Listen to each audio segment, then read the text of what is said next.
Bonjour alors du coup. Ah là là, je vous dis, pour ceux qui étaient déjà arrivés tout à l'heure, j'ai partagé un peu que c'était un week-end qui était, vous savez, bon, j'ai eu la chance d'avoir le pont, donc je suis en week-end depuis mercredi, depuis mardi soir même, hein, ça compte. Et malgré tout, mon week-end, je l'ai pas vu passer.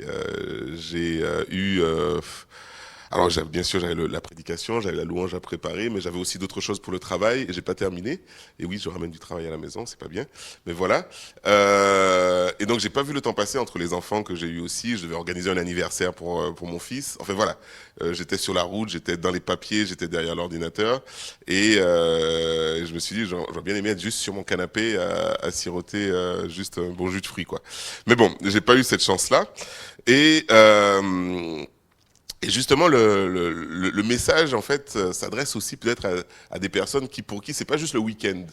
C'est comme ça, des fois, c'est la vie qui est comme ça, où on voit pas le temps passer, on a l'air on se sent un petit peu accablé, et on peut tomber dans une sorte de mélancolie, ou voire de découragement. On sait que la vie, je vais reprendre l'expression consacrée, n'est pas un long fleuve tranquille. Et parfois, c'est encore moins ce long fleuve tranquille lorsqu'on a décidé de suivre Dieu.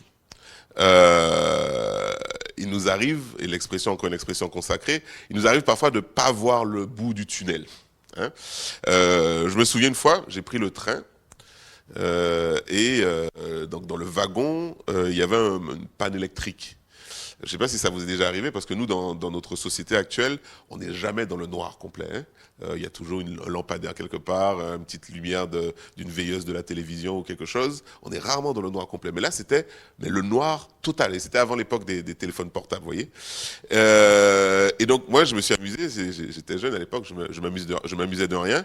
Je mettais ma main comme ça devant mes yeux, et je vous assure que je voyais rien. Mais c'était le noir, vraiment le noir total. Et des fois, c'est comme ça qu'on se sent quand on est dans la vie. On dit il y a toujours un bout au tunnel, mais des fois, on est comme ça, on voit absolument rien. Mais la bonne nouvelle lorsque nous sommes des chrétiens, c'est qu'avec Dieu, il y a toujours un bout au tunnel. Des fois, c'est vrai, on ne le voit pas, mais il y a toujours un bout au tunnel. Et je dis pas ça en l'air, je me base notamment sur 1 Corinthiens chapitre 10, verset 13, qui nous dit « Aucune tentation ». Et vous savez peut-être que le mot tentation ici a été traduit par tentation, mais il ne signifie pas juste tentation, il signifie aussi épreuve. Et il dit qu'aucune tentation, aucune épreuve ne vous est survenue qui n'ait été humaine. Et Dieu qui est fidèle ne permettra pas que vous soyez tentés au-delà de vos forces, mais avec la tentation, avec l'épreuve, il préparera aussi le moyen d'en sortir afin que vous puissiez la supporter. Dieu nous-mêmes nous donne cette promesse qu'il y a toujours un bout au tunnel. Et par définition, si vous voulez arriver au bout du tunnel, il y a une chose qu'il faut faire, c'est qu'il faut avancer. Voilà. Parce que on peut se dire le bout du tunnel est quelque part là-bas, mais si on reste statique, si on reste immobile, ben on ne le trouvera jamais, même s'il existe. Et justement, on est en période des Jeux Olympiques, hein, on en parle, hein, en veux-tu, en voilà. Et c'est intéressant de voir l'effort que les athlètes mettent en œuvre pour essayer d'avoir cette fameuse médaille d'or. Hein? Ils mettent parfois de côté leur vie entière. Ils travaillent sur leur santé, sur le sommeil, enfin, ils font énormément de choses, leur alimentation, etc., pour pouvoir avoir cet instant de gloire. Ce petit moment où ils vont monter sur la première marche et recevoir cette médaille d'or. Et je trouve très intéressant toutes les allusions qu'il y a au sport dans la Bible. Je ne sais pas si vous avez remarqué. Je vais vous citer quelques versets. Hein. C'est dans 2 Timothée chapitre 4, ça dit, Paul dit à Timothée, « J'ai combattu le bon combat, j'ai achevé la course et j'ai gardé la foi. » Dans Actes, C'est écrit, mais je ne fais pas moi-même cas de ma vie, c'est toujours Paul qui parle, hein, comme si elle m'était précieuse, pourvu que j'accomplisse ma course avec joie et le ministère que j'ai reçu du Seigneur Jésus d'annoncer la bonne nouvelle de la grâce de Dieu. Et toujours dans le Nouveau Testament, 1 Corinthiens chapitre 9 nous dit, ne savez-vous pas que ceux qui courent dans le stade courent tous, mais qu'un seul remporte le prix, courez de manière à le remporter. Donc voilà, je parlais d'avancer, mais c'est pas juste en marchant apparemment. Il faut courir à quoi? La vie chrétienne est comme une course. Nous devons être perpétuellement en train de courir. Et comme dit toujours Paul dans Philippiens chapitre 3 verset 12, ce n'est pas que j'ai remporté le prix ou que j'ai déjà atteint la perfection, mais je cours. Je cours pour tâcher de le saisir, donc ce fameux prix, puisque moi aussi, j'ai été saisi par Jésus-Christ. Donc voilà, état de fait. Si on veut voir les bénédictions, si on veut voir le bout du tunnel, si on est dans une période difficile de notre vie et que l'on veut arriver à quelque chose, il faut avancer et même courir. Mais il y a plusieurs choses, et c'est là où je vais en venir aujourd'hui, dans notre prédication de ce matin. Il y a plusieurs choses sur notre chemin qui peuvent nous empêcher de courir. Et ce matin, je ne peux pas parler de tout, hein, sinon vous serez avec moi encore jusqu'à cet après-midi, mais ce matin, j'aimerais parler de l'une d'entre elles en particulier. C'est le découragement, qui nous paralyse, j'ai envie de dire, qui nous enfonce au plus profond de notre canapé, mais cette fois-ci, c'est pas juste pour se reposer, hein, c'est parce qu'on n'en peut plus avec, vous savez, avec ce pot de glace là qu'on termine. On n'arrive pas à avancer parce qu'on est découragé, parce que justement, on ne croit pas à cette fameuse lumière, à cette fameuse sortie du tunnel. Et le découragement, c'est un fléau qui fait baisser les bras, j'aime bien l'image, qui fait baisser les bras, alors qu'en fait, on devrait plutôt être en train de les lever vers le ciel, à rechercher la voie de Dieu. C'est un frein qui nous fait perdre l'espoir, même des fois lorsqu'on sait qu'au-dedans de nous, on sait quelque part que notre Dieu est puissant. L'orgueil précède la chute. Vous connaissez cette phrase.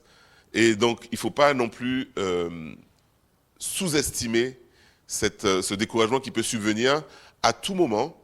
Et c'est ce qu'on va voir tout à l'heure dans l'exemple que j'ai pris. Même lorsqu'on se croit fort. Et je vais utiliser 2 passages bibliques aujourd'hui justement pour illustrer cela. Le premier passage, c'est l'histoire d'Élie. Vous connaissez Élie? Élie, c'est ce prophète qui a, lorsqu'il y a eu une grande sécheresse en Samarie, Élie reçoit l'ordre de Dieu d'aller voir le roi pour lui annoncer qu'il va enfin finalement pleuvoir. Mais avant d'octroyer cette pluie, qui est arrivée après un bon moment de sécheresse, Dieu veut montrer sa puissance. Et là, on est dans 1 Roi, chapitre 18. C'est un long passage, je vais lire quelques extraits. Et ça commence de façon très intéressante, puisque, imaginez la scène, donc il y a Élie, et en face de lui, des centaines de prophètes, de prêtres du dieu Baal, c'était le dieu, donc l'idole de l'époque, et ils sont en train d'essayer de faire tomber le feu du ciel pour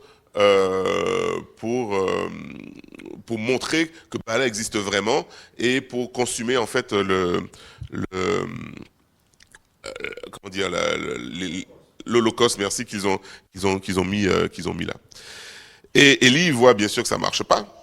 Et Élie se moqua d'eux, c'est ce qui est écrit, cria à haute voix, il leur dit, criez à haute voix, puisqu'il est Dieu, il doit être en train de penser à quelque chose, ou bien il est occupé, ou encore en voyage, ou peut-être qu'il dort et qu'il va se réveiller. Donc sarcastique à 200%, quoi. Il lui dit, ouais, votre Dieu, il est peut-être occupé, c'est pour ça qu'il ne vous entend pas, vous devriez parler plus fort, et peut-être qu'à ce moment-là, il va peut-être faire quelque chose pour vous.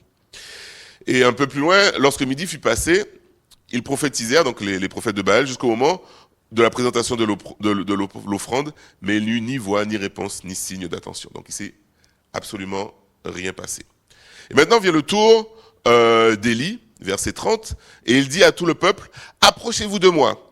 Donc, plein d'assurance, hein. Il n'est pas en train de dire, on va voir comment ça va se passer, etc. Déjà, il a pris le temps de se moquer des autres avant. Donc, en général, quand on fait un petit peu de sarcasme avant, c'est qu'on est sûr de son coup, qu'il va pas nous arriver la même chose 2 minutes plus tard, quoi. Donc, approchez-vous de moi, tout le peuple s'approche de lui, et Élie répara l'autel de l'Éternel, qui avait été démoli. Il prit 12 pierres, d'après le nombre de tribus issues des fils de Jacob, et il dit, alors je vais aller un peu plus loin, il arrangea le bois, voilà. Verset 34, puis il dit, remplissez d'eau 4 cruches et versez-les sur l'holocauste et sur le bois. Il va encore un peu plus loin. Donc il dit pas juste, on va prendre du bois sec, on va prendre du bois mouillé. Hein, et c'est lui qui a pris le temps de le mouiller. Ok. Et il met de l'eau autour. Ok. Et au moment de la présentation de l'offrande, le prophète Élie s'avança et dit, Éternel Dieu d'Abraham, d'Isaac, d'Israël, que l'on sache aujourd'hui que c'est toi qui es Dieu en Israël et que moi, je suis ton serviteur et j'ai fait tout cela pour ton ordre.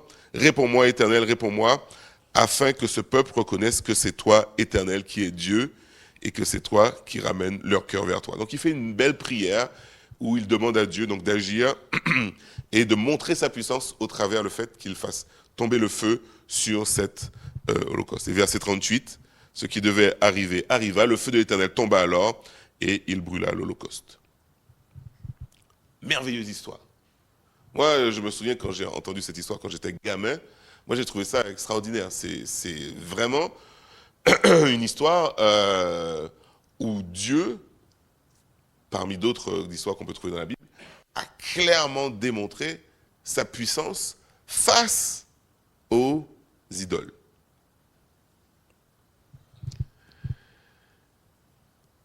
Mais pourtant, qu'est-ce qui se passe plus tard? Et c'est là où je veux attirer votre attention. Après cet épisode incroyable qu'a vécu Élie, quelques heures plus tard, c'est pas plusieurs jours, quelques heures plus tard, il va tomber dans le découragement. Pourquoi? Et on va le lire dans 1 Roi chapitre 19. Voici ce qui se passe. Donc là, on était au chapitre 18, et là, on est au chapitre 19. Jézabel envoya alors un messager, donc elle a appris ce qui s'était passé, parce que bon, je vous passe les détails. Après, les prophètes de Baal, ils n'ont pas fait long feu. Et donc Jézabel envoya alors un messager à Élie pour lui dire que les dieux me traitent avec la plus grande sévérité si demain, à la même heure, je ne te fais pas ce que tu leur as fait. En gros, c'est une menace. En quelque sorte, Jézabel a mis un contrat sur la tête d'Élie. Demain, à la même heure, tu vas passer de vie à trépas. Donc, Élie reçoit cette information.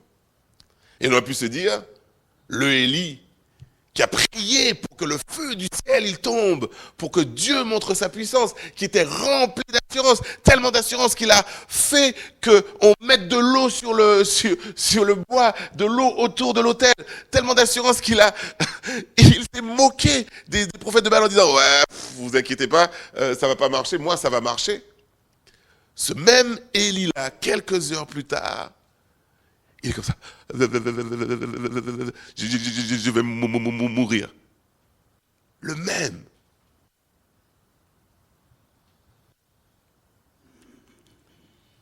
On s'attendrait à le voir triomphant en disant, mais écoutez, si Dieu est avec moi, qui peut être contre moi? Venez toujours. De toute façon, vous aurez affaire à Dieu. Je n'ai rien à craindre. Non. Voici ce que dit le verset 3. Voyant cela, Élie se leva et partit pour sauver sa vie. Et il arriva à Beersheba, une ville qui appartient à Juda. Et il laissa son serviteur. Il a fui, il est parti. Il avait peur.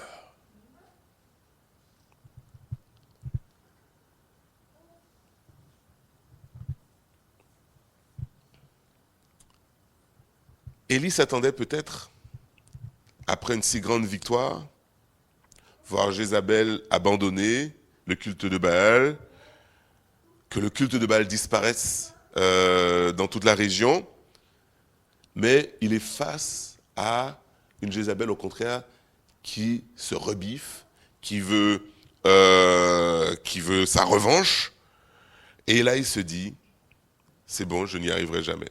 Israël sera toujours idolâtre, j'abandonne, et il dit cette phrase, et on va s'attarder un petit peu dans 1 Roi chapitre 19 verset 4, qui montre son état d'esprit. Et on va s'arrêter sur cette phrase, parce qu'on va voir l'état d'esprit d'Élie, et on va essayer de voir comment nous, on ne doit pas tomber dans les mêmes écueils que lui, il est tombé. 1 Roi chapitre 19 verset 4, voici ce que ça dit. Quant à lui, donc Élie, il marcha toute une journée dans le désert, puis il s'assit sous un genêt et demanda la mort en disant, vous voyez, il est tellement déprimé qu'il demande de mourir, quoi. Il s'est dit, j'ai fait tout ça pour rien, Jézabel, elle s'est même pas repentie, elle veut me tuer, c'est la fin, ça sert à rien. Il est dans une dépression totale, et voici ce qu'il dit à Dieu. C'est assez maintenant, Éternel, prends-moi la vie, car je ne suis pas meilleur que mes ancêtres. C'est ce qu'il dit.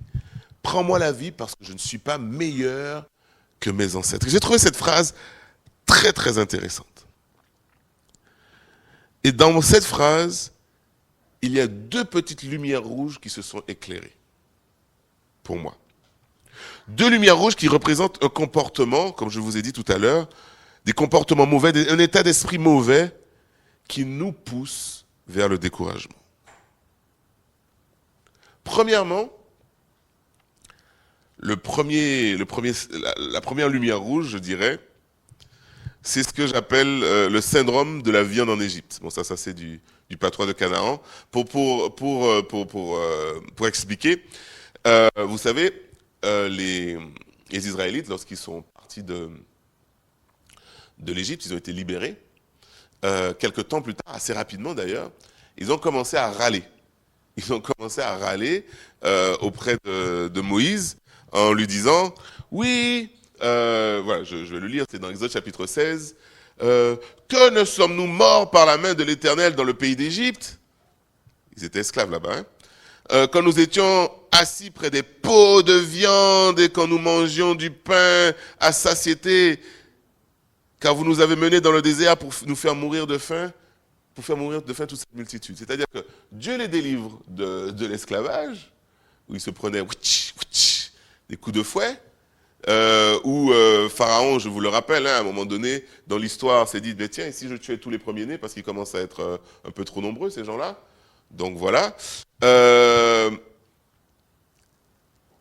Dieu les délivre, ils sont dans le désert, c'est vrai, c'est pas facile, je veux dire, une cavale, c'est pas toujours évident.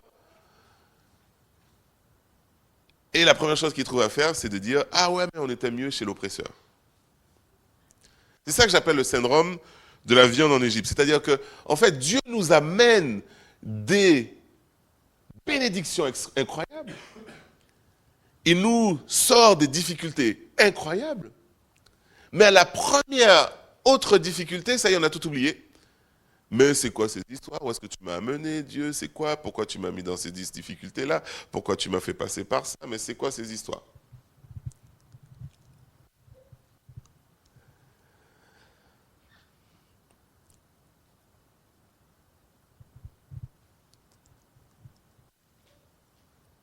Élie est en plein là-dedans. Et ce qui est le plus surprenant, c'est que c'est arrivé tellement vite.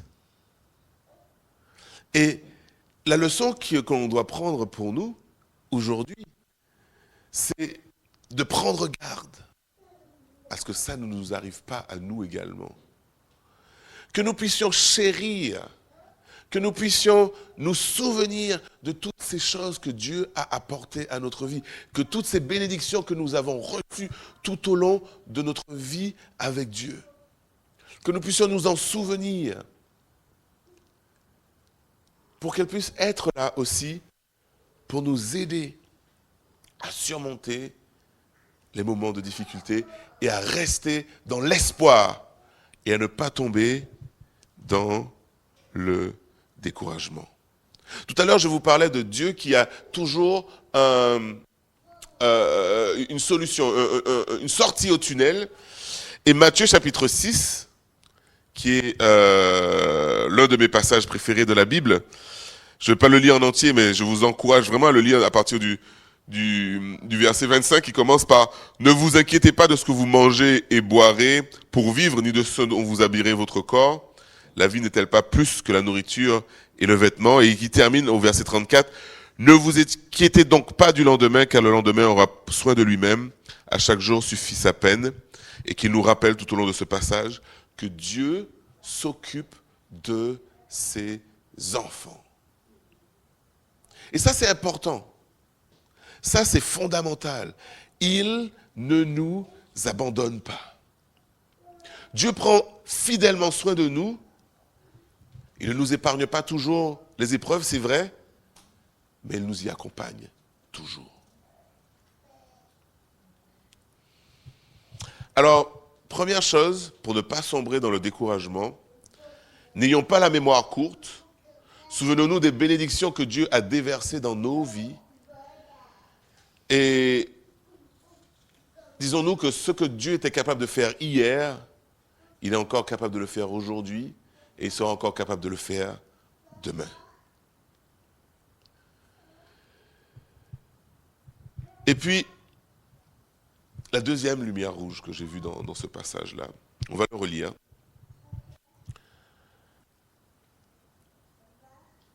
Voici ce qu'il dit.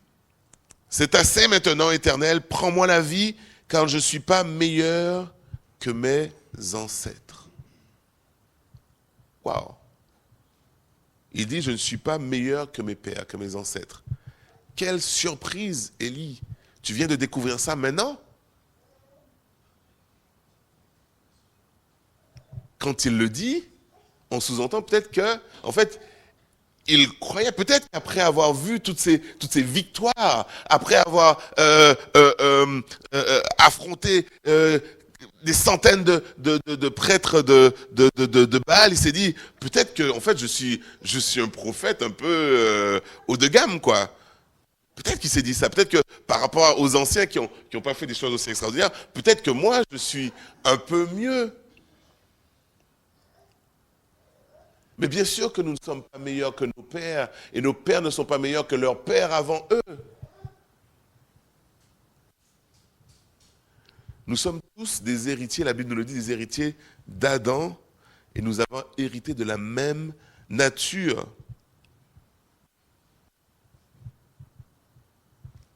Et que les bonnes choses que nous pouvons accomplir viennent de Dieu. C'est Dieu qui est capable, pas moi. Si je pense que c'est moi qui agis, comme si c'était de ma propre force, je me trompe.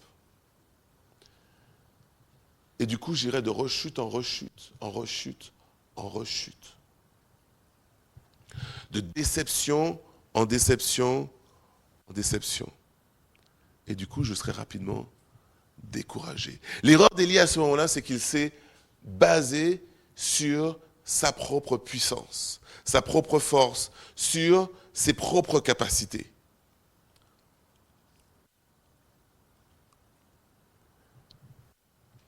Mais heureusement, Élie, ce qu'il a fait, et c'est ce qui l'a sauvé du coup, eh bien, il a cherché la voix de Dieu. Il a cherché à entendre la voix de Dieu.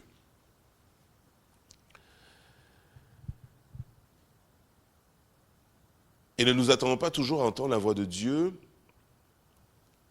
de façon tonitruante. Et ce passage-là est très intéressant pour ça. Parce qu'il y eut un vent fort et violent qui déchirait les montagnes et qui brisait les rochers, et l'Éternel n'était pas dans le vent. Et après le vent, ce fut un tremblement de terre. Et l'Éternel n'était pas dans le tremblement de terre. Et après le tremblement de terre, un feu. Et l'Éternel n'était pas dans le feu. Et après le feu, un murmure doux et léger.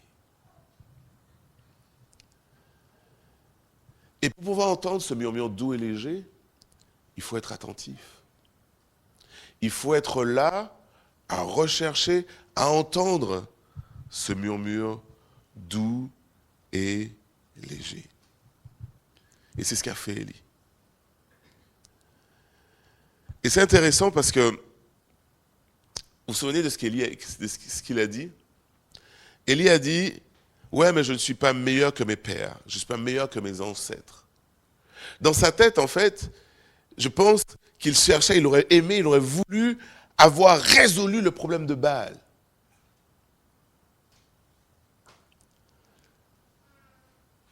Mais quand on lit la suite du passage,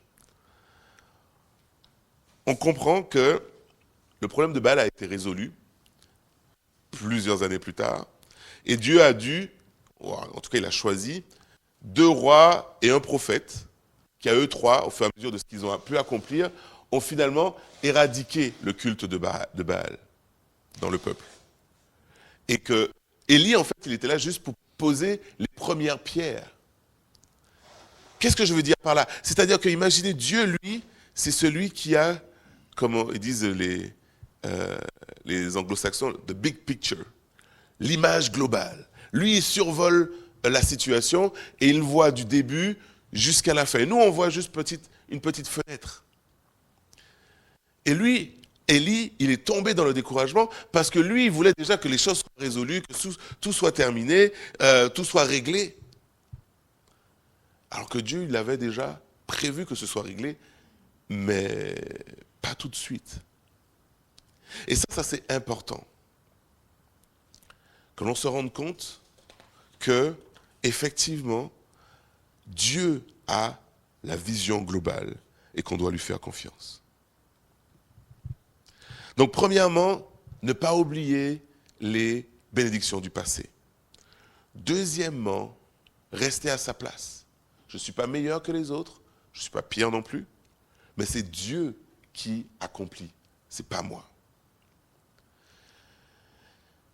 Et pour terminer, je vous avais parlé de 2 textes. Je vois que le temps passe, mais je vais essayer d'aller rapidement sur ce deuxième texte. C'est le second passage que je vais simplement résumer, qui est dans Nombre chapitre 13. Et vous connaissez certainement ce passage où les espions sont allés visiter donc le pays de Canaan, et il y avait 12 espions. Et les espions ont regardé un petit peu et ils ont vu des géants. Ils ont vu la richesse d'abord, ils ont vu beaucoup de richesse. Ils disent que c'était un pays où coulait le lait et le miel. Mais par contre, ils ont vu que les soldats, enfin les hommes là-bas, les guerriers, les combattants, c'était des géants.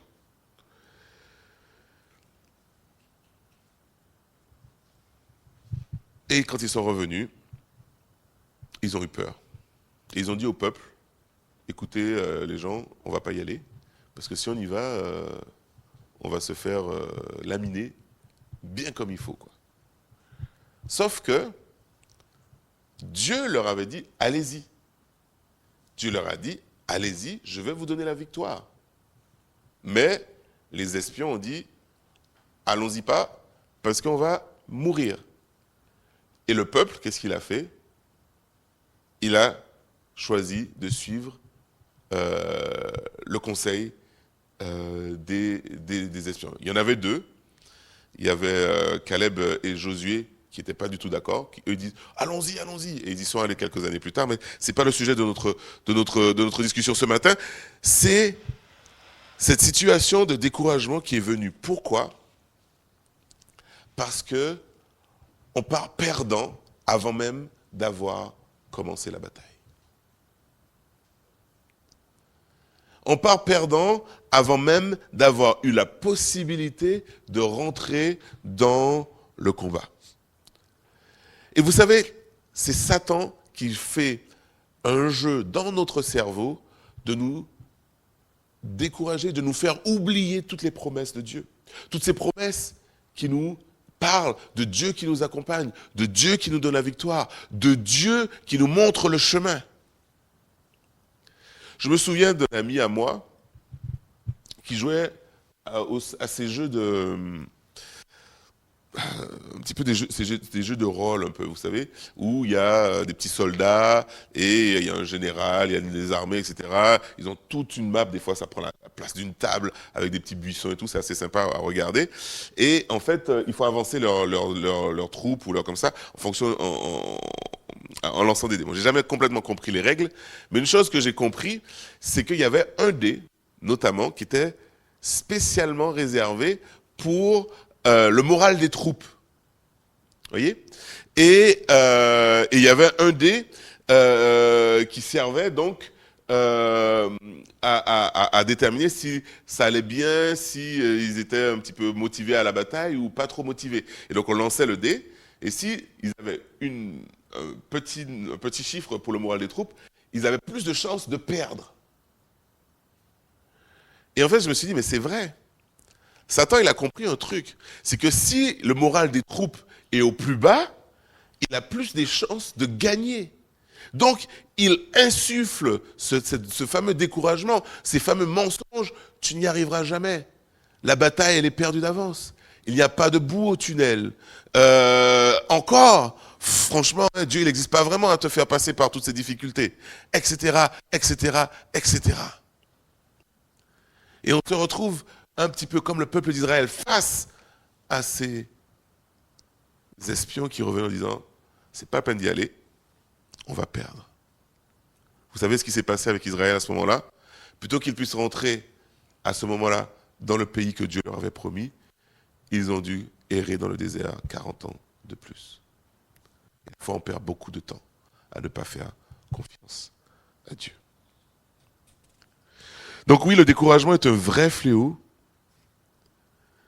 mais Dieu peut le briser. Dieu peut nous faire avancer. Bien entendu, il nous reste qu'à lui faire confiance. Prions. Père Céleste, merci encore pour ces leçons que tu nous donnes de ta parole. Merci parce que le message est beau. C'est le message qui nous montre que nous ne sommes pas seuls sur le chemin. C'est le message qui nous montre que tu as prévu pour nous une issue. C'est un message qui nous apprend que rien n'est jamais perdu. C'est un message d'espoir. C'est un message qui nous permet de voir demain. Seigneur, pour ça. Merci parce que nous savons, et tu nous l'as dit, que tu es avec nous jusqu'à la fin du monde. Père, je te prie que tu puisses nous montrer dans nos vies, dans nos cœurs, ce qui pourrait éventuellement nous faire sombrer dans le découragement. Et que tu puisses nous aider à défaire les mensonges, à défaire les préjugés, à défaire les peurs et les craintes, afin que nous puissions avancer sereinement dans la vie avec toi. Au nom de Jésus, j'ai prié. Amen.